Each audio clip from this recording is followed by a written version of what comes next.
Gormlaith is a Valiant Armoury warsword from the now discontinued Special Edition line. She was the first real sword I added to my collection, but even though I've had her in my possession for 4 years, it's taken all the way until now for me to be able to properly test her and see how she performs in action. In terms of geometry, she bears a close resemblance to the Type 12A category within Oakshot typology, boasting a total weapon length of about 112 cm, J-type pommel and cut-oriented blade. That said, the acute point and overall stiffness of the sword still allows for some pretty decent stabs against low armored targets, such as bottles. Also included in the purchase was this Scabbard belt and harness. Underneath the leather, a wooden core resides, and while the sword fits a little loose these days, I recall it being nice and tight back when it was first delivered. As you can see, the leather is quite rich in detail, and the color choice for my order was chestnut brown through and through. The suspension has always been confusing to me though, as the sword hangs almost horizontally, even in the most upward tilted configuration. With a hand on the grip to guide it, it's not a big problem, but I wouldn't want to go for a sprint with this around my waist, concerned that the sword would simply fall out in front of me. I also have to admit that I was a little surprised by how much the grip color differed from the rest of the parts when I first got it. That was until one day when it finally struck me that this is how a chestnut actually looks. It has more than one color. I don't know if it was their artistic intention to include more than one shade of chestnut, or just a straight up coloring blunder, but the idea that it was intentional really tickles me, and ever since I've liked the look a whole lot more. The blade is made of 1060 high carbon steel, and perfectly viable for actual cutting.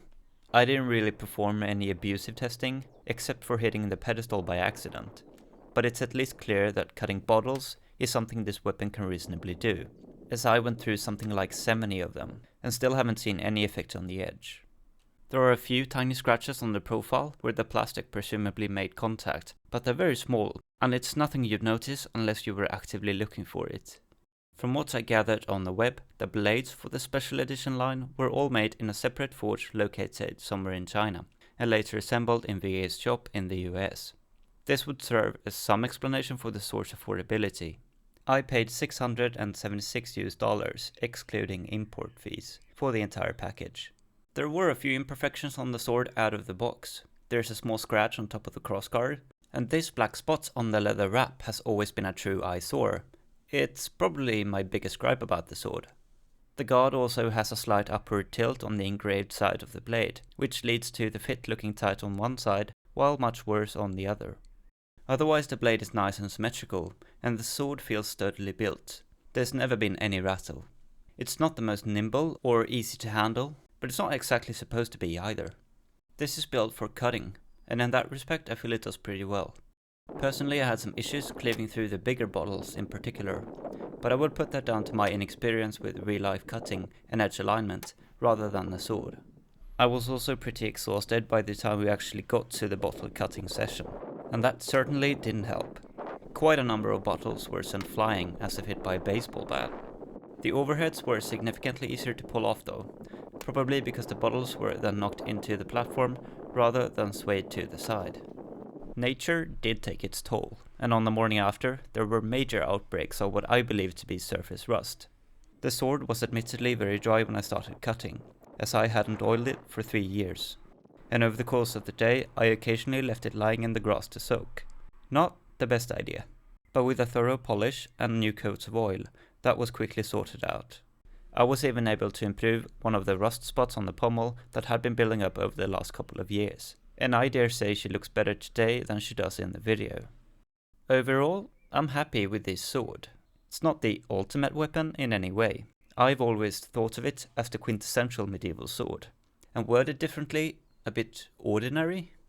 Ordinary is good sometimes though, and I think the war sword is a great first choice when starting a collection, just as I was back when I bought her. It's a functional sword that doesn't completely break the bank. And despite the QC problems I went over, it is still a sturdily built product and holds up well in test cutting scenarios. That is something I really appreciate, even if it for the most part just sits on my wall. I also think this high quality scabbard adds a lot of value to the product, since getting one from a third party usually involves additional work and complications, while also being far from cheap. Maybe none of this matters too much to anyone else, since you can't buy the exact same sword anymore, save for second hand.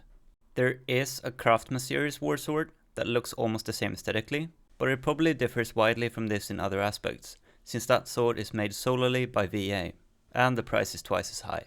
So if you're interested in that piece, you should probably find someone else's hands-on impression of that. That's all from me, thanks for watching, Barkus out.